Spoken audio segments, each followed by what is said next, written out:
انسانانو کې هم شیطانان شته دي، شکل به د انسان وي خو وي شیطان د خلکو ذهنونو ته وسوسې او شبهات او شګونه اچي. فلهذا یو څو خبرې ستاسې حضور کې عرض کول غواړم، مکمل توجه به زما طرف ته واړوئ. څه خلک زمونږ او ستاسې معاشره کې داسې شته چې هغې خلکو ته ذهن ته دا وسوسې اچوي زما باره کې او د جناب قاري صاحب محترم باره کې چې کني دوی د سلسلې د دیوبند یا د دغې سلسلې د علماو خلاف دي، دا چې هر څوک دی دجال دی، خناس دی، شیطان دی. صرف خلکو ته ذهن ته دا وسوسه اچوي. زما نظریه او د جناب قاري صاحب محترم نظریه په باره د سلسلې د علماء دیوبند کې واورئ. زمونږ نظریه دا ده چې په دغه سلسله کې اکابرین تیر شوي دي، علما دي، نیکان دي، پاکان دي، صالحان دي، اولیاء دي. دا زما نظریه ده. اوس چې یو دجال او خناس او شیطان تا ته راځي او تا ته ذهن ته دا وسوسه اچوي چې جناب مفتی صاحب او جناب قاري صاحب د علماء دیوبند خلاف دی، په دې خولې باندې سوک ورکه او دا 32 غاښونه ورمات که چې خبیثه شیطانه دجاله ما ته وسوسې ما اچوه. د هغه نظریه ما اورېدلې ده چې هغه څه نظریه لري. زما نظریه مو واورېده، زه دغه نظریه لرم په باره د علماء دیوبند کې. دویمه وسوسه خلکو ته دا اچوي مونږه یادوي چې دوی د دې خبرې خلاف دي او دوی خلکو ته وایي چې تاسو دیوبند ته نسبت مه کوئ، ځان ته دیوبندي مه وایئ. عجیبه ده، دا خو دومره پاک او سپېڅلی نسبت دی، د دې مخالفت به زه څنګه وکړم؟ زه هغه دجال او خناس ته وایم، ځان ته خو یهودي ووایه، ځان ته خو عیسوي ووایه، د دې خپل نوم سره خو لوطي ولیکه، زه دې په تارت وکړم که نه؟ وقت دی کې چې زه د یهودي د نسبت خلاف نه یم، ځان سره یې لیکه، عیسوي ځان سره لیکه، لوطي ځان سره لیکه، هره بلا چې ځان سره لیکي لیکئ. زه چې د هغې خلاف نه یم، د دې پاک نسبت به څنګه خلاف شم چې زه خلکو ته وایم دا نسبت مه کوئ.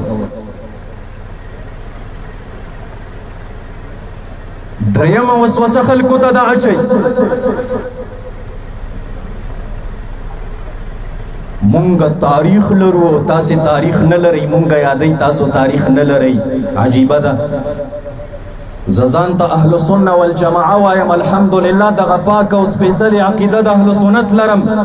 تاریخ د عقیدې د اهل سنه والجماعه وګورئ، د صحابه او د رسول الله مبارک د زمانې نه را شروع ده. زما د عقیدې تاریخ 1400 کاله تاریخ لري، ستا به 100 کاله 1.5 کاله لري، غم دوکه کې. بیا ما ته وایي ته تاریخ نه لري. صحابه کرام اهل سنت والحمدلله، زه اهل سنت یم، په چیلنج سره وایم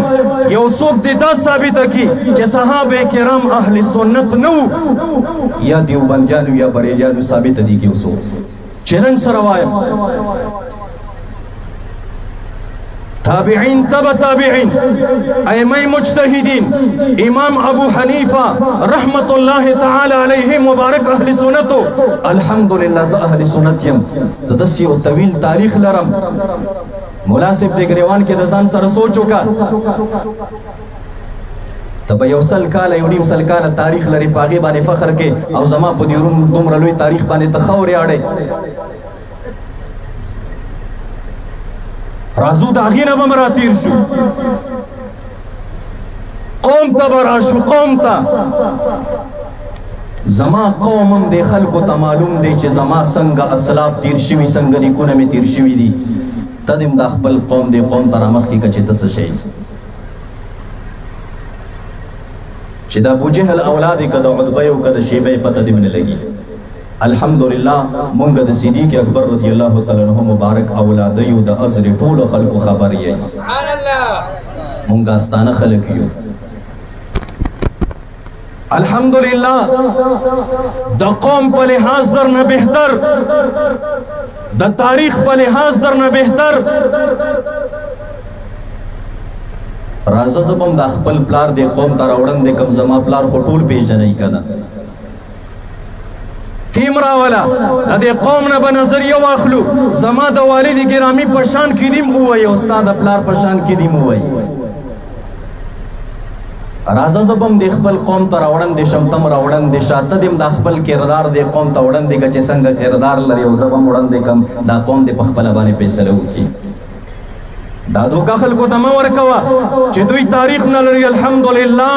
څوارلس کاله وړاندینی تاریخ لرم سنی یم اهل سنت یم فخر پې کوم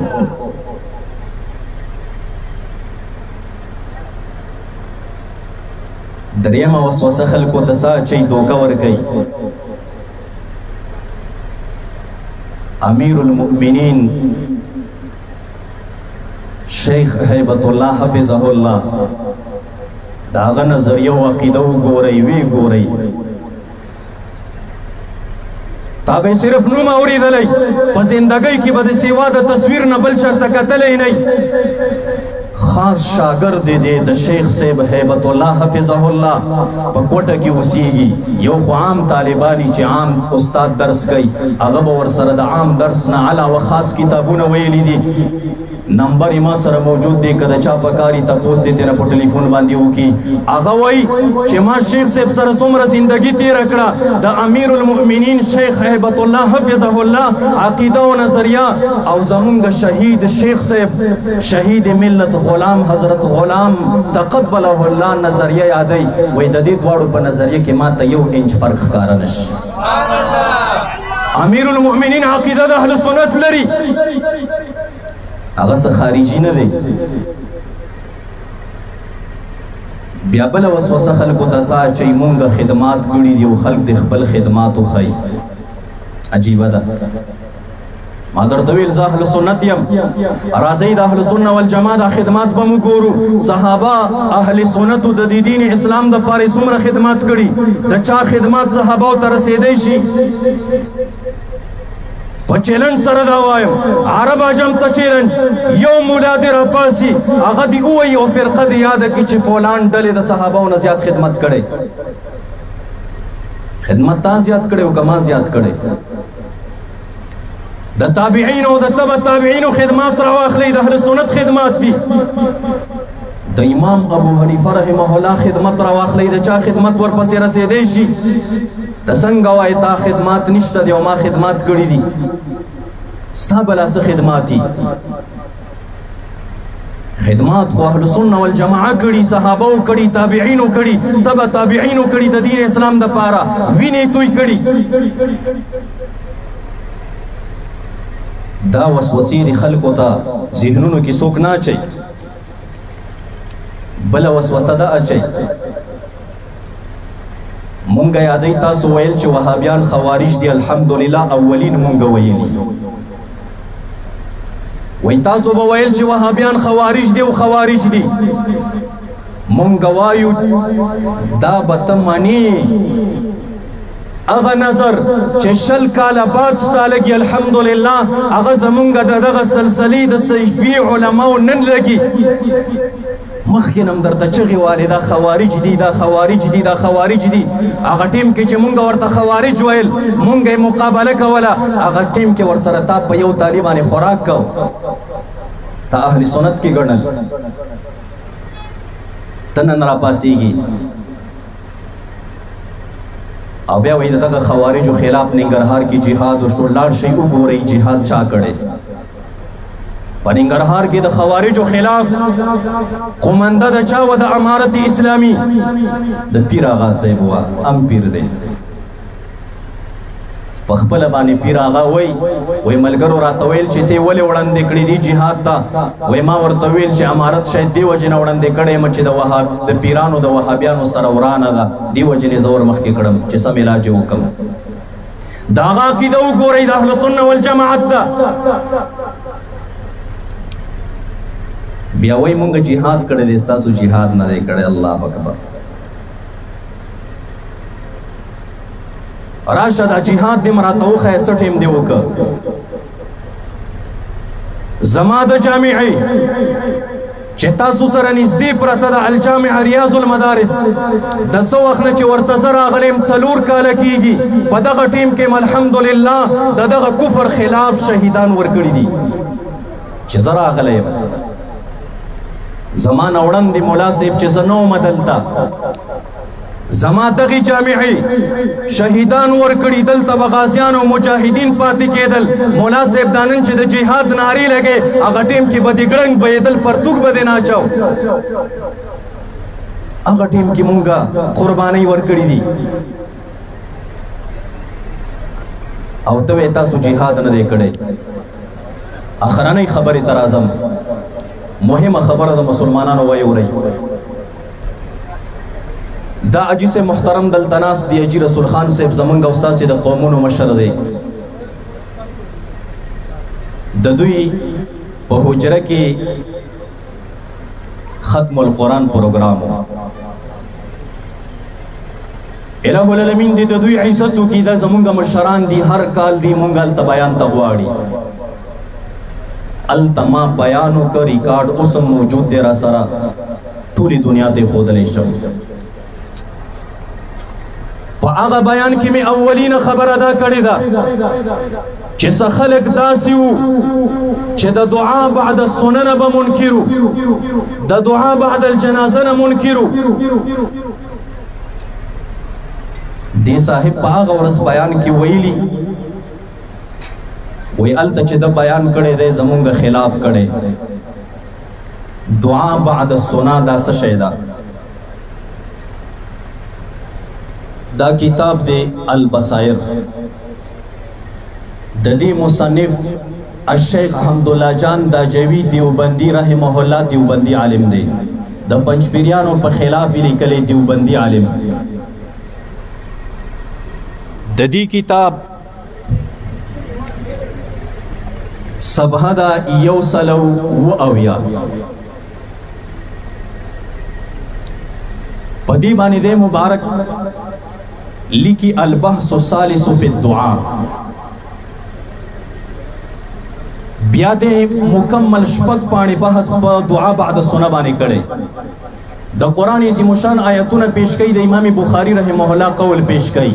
وخت مختصر دی، ټول درته نه ذکر کوم. بیا دا غینه بعد وای فعلم من قوله تعالى وقول الامام البخاري رحمه الله تعالى عليه المستند الى رسول الله صلى الله عليه وسلم. د الہ العالمین د قول نو د امام بخاری رحمه الله قول نه دا ثابت شو چې ان بعد الصلاه دعاء، چې د منځنه بعد دعا شتا. والظاهر ان الدعاء ليس بين السنه والفرض، او دا خبره و اخکاره ده چې د سنت او د فرض په درمیان کې دعا نشتا. قرآن نه ثابت شو چې دعا د منځنه بعد شتا، نو چې د فرض او د سنت په منځ کې نشته دی، نو د مبارک فرمای کله به کې د سنت نه بعد. او بیا څه فرمای لأن الفصل بين السنه والفرض بما زاد على اللهم انت السلام مکروه.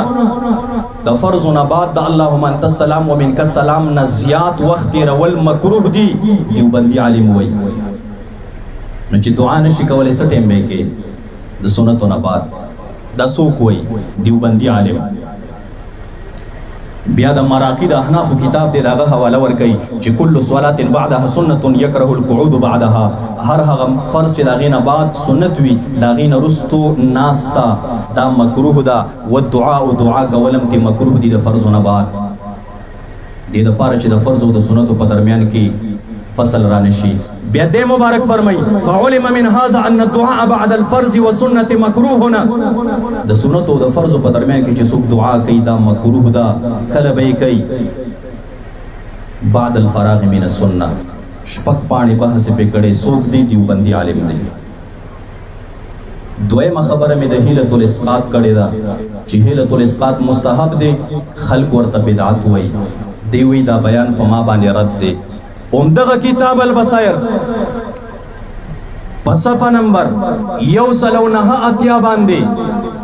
بحث ذکر کئی البحث الرابع فی حیلت الاسقاط 9 پانے بحث پہ کئی 100 پانے 9 پاڑی بعضی خلق پکې دا وایي فقهاو شرایط ذکر کړي فلان دې شرایط مونږه په خپلو سترګو منو د سر په سترګو زمونږ فقهاو ذکر کړي مونږ احناف یو خو د دیوبندي عالم نظریه واورئ دی څه وایي فعلم من هذه العبارة بيان جواز الحيلة سواء اوصى الميت او لا کمړي وصیت کړي او کې نه کړي حیلة الاسقاط جواز لري وعلم معلومه شو انه لم يجز عن الفدية فلا يهدر ثوابه بل امر مستحسن وای کچرت شرایط پکې نو او بطور فدیه ادا نشوا بیا هم ثواب هدر نه دی ثواب ختمیږي نه صرف فدیه ادا نشوا بیا هم یو مستحسن او بهترین امر دی یصل ثوابه الى الميت مړي ته ثواب بیا مرسیږي دا څوک وایي علماء دیوبند وایي درېمه خبره ما هلته د میلاد کړې ده چې میلاد النبی صلی الله علیه وسلم مبارک مستحب عمل دی خلق ورته بدعت وایي ملا صاحب وایي دا په ما رد دی همدغه البصائر د علامه داجوی رحمه الله دیوبندي عالم دی په همدې کې پې بحث کوي په صفحه نمبر 201 باندې په میلاد باندې مستقل بحث کوي او حواله پی ډیره حواله ور کوي د خلیل احمد سهارنپوری رحمه الله حواله ور کوي د دې کتاب دا کتاب وګورئ د دې کتاب نوم دی عقاید علماء دیوبند دا د ټول علماء دیوبند اجماعي کتاب دی علماء دیوبند چې څه عقیده لري هغه په دې کې موجود ده هغه په دې کتاب کې لیکلې ده یو دیوبندي چې ځان ته دیوبندي وي په دې کتاب باندې رد نشي کولای عقاید علماء دیوبند دی صفحه نمبر 18 یوشتم نمبر سوال د دین شوی دی چې تاسو باره کې داسې مشهور دي د علماء دیوبند باره کې چې تاسو میلاد ته بدعت وایي او دې ته حرام وایي دا رښتیا دي دوی جواب ورکوي حاش ان یقول احد من المسلمین فضلا ان نقول نحن وای چې ځان ته مسلمان وای کلمه وای هغه په میلاد باندې ردونه کې پاتې لاده چې موږ په میلاد باندې رد کوو دا څوک وای د دیوبند علما وای په همدغه صفحه باندې ذکر کوي چې د رسول الله مبارک صفات خو سکه چې د رسول الله مبارک د فیضار او د گرد ذکر او د رسول الله مبارک د سورلی د بول او د میتیاز ذکر دا څه شی دی دی ذکر کوي من احب المندوبات واعلى المستحبات د اعلى مستحباتو کې اعلى مستحب دی دا د علماء دیوبند نظریه ده ما الته د دعا بعد سنت خبره کړې ده الته می خبره کړې ده د میلاد الته می خبره کړې ده د حیلة الاسقاط ثابت می کړل درته د علماء دیوبند نه څوک چې وایي چې دا په ما باندې رد دی دا دیوبندي کېدلی شي غلی کېږئ مه کېدلی شي دا خو علماء دیوبند اوس به زه خپل اهل سنت اسلاف راواخلم دی کتاب ته وګورئ د دې نوم دی صحیح البخاري نوم خو به مو د علماو نه اورېدلی که نه دا نن چې ګستاخان را پاسېدلي دي شریان او وایي چې دا بخاري منګړک دی دې کې چې کومه حدیث دي دروغ دي اورېدلي به مو یو خبیث را پیدا شوی دی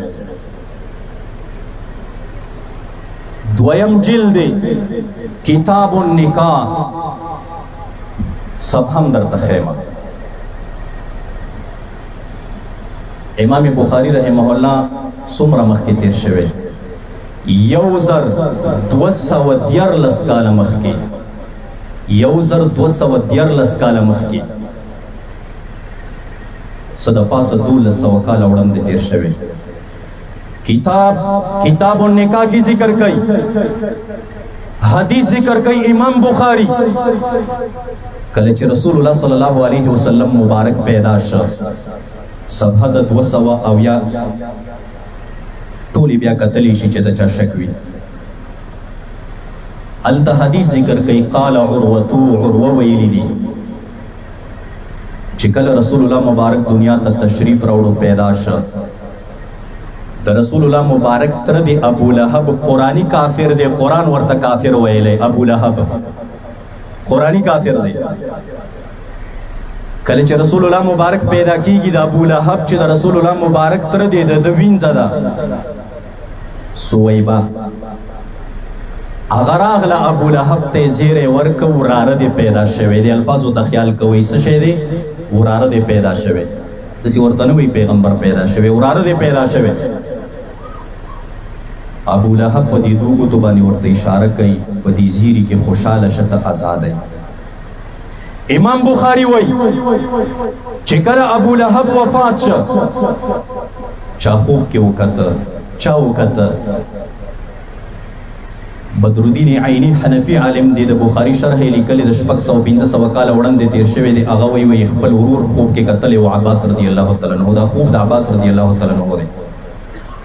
فتح الباری کی علامہ حافظ ابن حجر الشافعی رحمه الله 600 کاله وړاندې تیر شوی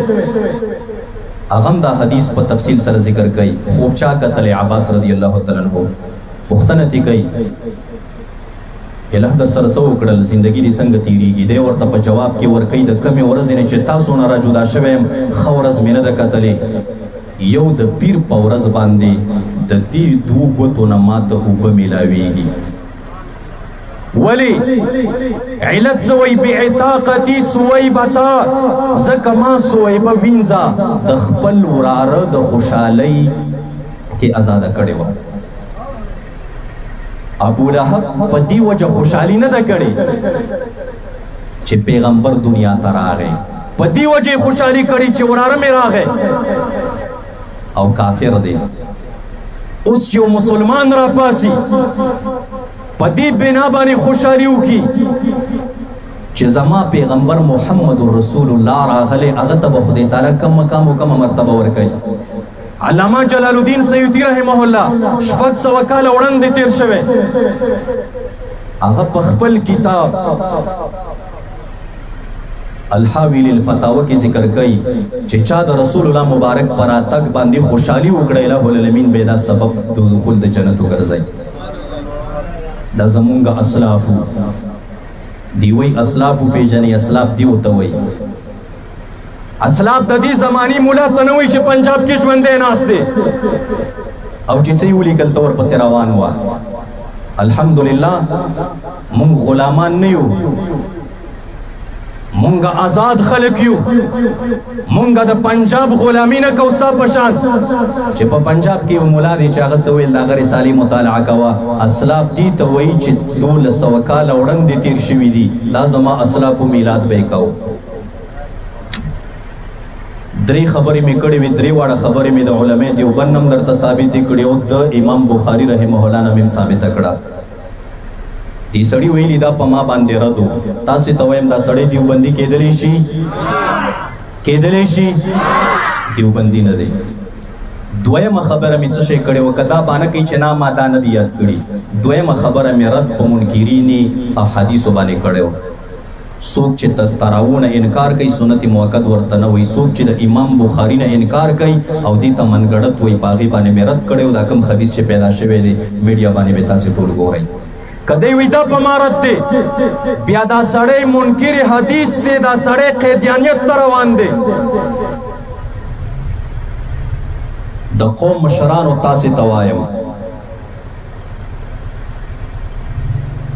سبا مازیګره پورې تاسې نه غواړم د دې سړي عقیده به دی به تاسې ته وضاحت وکړي چې دی کوم عقیده لري که تاسې ته وایي زه دیوبندي یم په یو مذهب کې بارانه ځان دیوبندي ثابت نه کړي ځکه ویلي دي دا بیان زما خلاف و په هغه بیان کې ما دا خبرې کړي دي دوه که چېرته اولې درې خبرې خپل خلاف یادوي دا مې د دیوبند د کتابونو نه ثابت کړل که دا د خلاف وي دا درې نه مني دا بیا دیوبندي نه دی په دیوبندي دې نه معاف کوم او که بیا اخرنۍ خبرې دی په ما باندې رد دي دا سړی منکر حدیث دی حدیث نه مني تاسې ته وایم تاسې په دې خپل قوم کې وهابي پرېږدئ منکر حدیث پرېږدئ سبا مازیګره پورې د قوم مشرانو جواب غواړم سړی دې د خپلې عقیدې وضاحت وکړي مونږ د دې قوم الحمدلله د کلونو نه مشري کړې ده تاسې مونږ پسې اقتدا کړې ده دسې په اسانه باندې زه د خپل قوم ګمراهۍ ته نه ورکوم چې دا قوم زما قدر کوي او زما عزت کوي او ما ته دومره په اوچت نظر باندې ګوري او بیا دې په دې قوم کې یو ګمراهي روانه او د دوی عقاید دې خرابېږي او زه دې پې خاموش یم زه د خپل قوم ګمراهۍ ته نه ورکوم په یویشتم باندې دا بیان کړی دی څو ورځې صبر مې کړی دی صرف قوم ستاسې د خاطره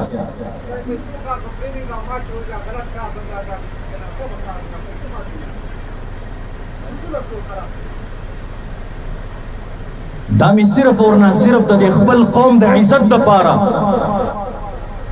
چې زه به د ټول قوم خبروم په دې خبره باندې چې د دې جواب تاسې ما ته راوړئ زه تر هغه پورې اقدام کول نه غواړم زه دې قوم کې شر او فساد خورول نه غواړم الحمدلله په تاسې کې مې لسګونه کاله دلته تیر کړي د قاري صاحب دی د والد صاحب هغې در کې وخت تیر که قاري صاحب تیر که دا څو کاله زه ستاسې قریب راغلی یم چېرته داسې د شر او د فساد خبره تاسې په دې دومره کلونو کې اورېدلې ده صرف مې په دې بنیاد درته وویل چې سبا ګورئ بیا ما ته ګوته نه نیسئ چې مولا صاحب ګوره شر تا جوړ کړی شر ما نه دی جوړ کړی آغاز چې چا کړی ذموار هم هغه دی او چې خبره هر طرف ته ځي ذمواري د همدو په ګردن ده دې قوم کې زه بې اتفاقي خورول نه غواړم ما تیر کالم په رمضان المبارک کې په دې خپله جامعه کې درته ویلي وو چې او زمونږ د ازرې اولسا زه چې دلته خاموش یم په ډېرو خبرو باندې ولې درته مې ویلي وو د خپل پلار وصیت راته یاد دی مونږ ته خپل پلار وصیت کړی څه یې راته ویلي بچی یوازې زما بچی نه ته د دې قوم بچی هم ستا تربیت ما دې دپاره نه دی کړی ما ته پیسې راوړه او ته د دې قوم خدمت کې ما ته ویلي د قوم خدمت وکړه الحمدلله په هغه وصیت باندې عمل کوم زه د خپل قوم خدمت کوم دا د قوم خدمت نه دی چې زه پکې شر او فساد او بې اتفاقي جوړه کړم دا قوم سره جفا ده زه خپل د ازرې اولس او دا قومونه په اتحاد او اتفاق باندې لرل غواړم خو دا زما مسؤلیت دی چې داسې یو څوک را پیدا کېږي چې زما دا قوم وهابیت ته یا انکار د حدیث ته بوځي دا خپل قوم به خبروم خبر مې کړی نور په هر میدان کې الحمدلله تیار یم کڅوک علمی میدان کې وای الحمدلله د ابتدا نه مو داسې تربیت شوی د داسې چا نه مو سبقونه ویلي چې هغه مناظر اسلام دی خلک چې فارغ شي د هغې نه بعد د مناظرې کورسونه کوي الحمدلله زه طالب وم بالفعل مناظره مو په فن د مناظرو دې مونږ څوک نه یری په علمي میدان کې هر ځای کې تیار یم چې کوم ځای کې هم څوک وغواړي مونږ ته داسې تربیت راکړی شوی دی الحمدلله چې د حق آواز به پورته کوو مونږ ته خپل مرشد او خپل پیر شهید ملت غلام حضرت غلام تقبله الله داسې یو تربیت راکړی داسې یو زندګي تېره کړه هر باطل ته جواب ورکړی د زندګۍ د تېرولو طریقې راته ښودلې هغه مو ته یاده کړې حتی کې د مرګ طریقې م راته وښوده چې مرې نو څنګه به مرې داسې به مرې لکه څنګه چې زه شهید شوم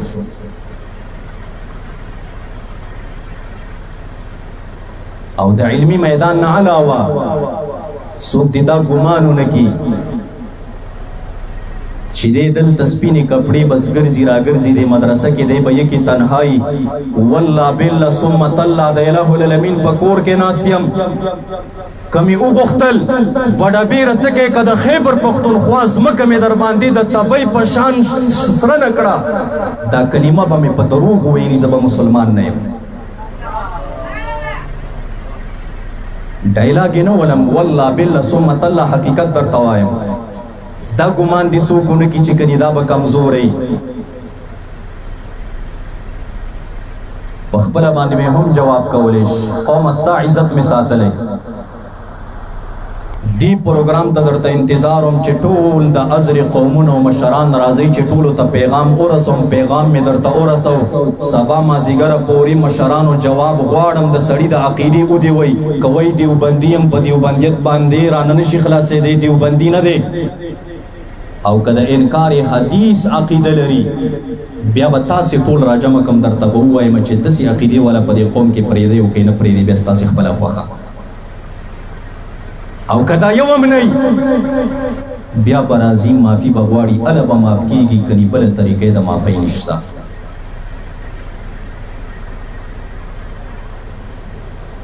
الحمدلله دا قوم مشران لري، سپینګیري لري. او تاسې ته مې دا مسله مخې ته کېښوده، حل یې کوئ. خو که تاسې حل نه کړه بیا به حل ما ته راپاتې، نو چې بیا ما حل کوله نو بیا که ګیله کوئ نو ګیله به مو بې ځایه وي. صرف میں اتمام حجت کو پتا سے باندے کہ سبا دا مسئلہ ما حل کولا و ما اقدامو کا چی بیارا تا پتی گیری باندے رانا شای چی خیر دے دا خو قوم و منتبدی ویلی و دسی و آغسی و اتمام حجت میں در باندے وکا سبا ما زیگر پوری جواب غوارم داغینا اخواتا که مو حل کرل سید و که حل نشو بیا بزخپل اقدام کوم خو بیا بگوری دا چا گیلن نوی دا می در تسپینو ویل بر سر منبر می در تو ویل بیا پکی دا چا گیلی نمانم سر دا دینا دا دی خپل قوم دا سپینگیری والله دا زرن احترام کوم دا خبرینی نشم تیره ده خدا خبر می زگ وکڑا چه گورا بیا سبا ما تا مرازی بیا پا گیلی را ترا نشی خبر حل کول غوارم سبا ما زیگر پور دی ما تا جواب میلوش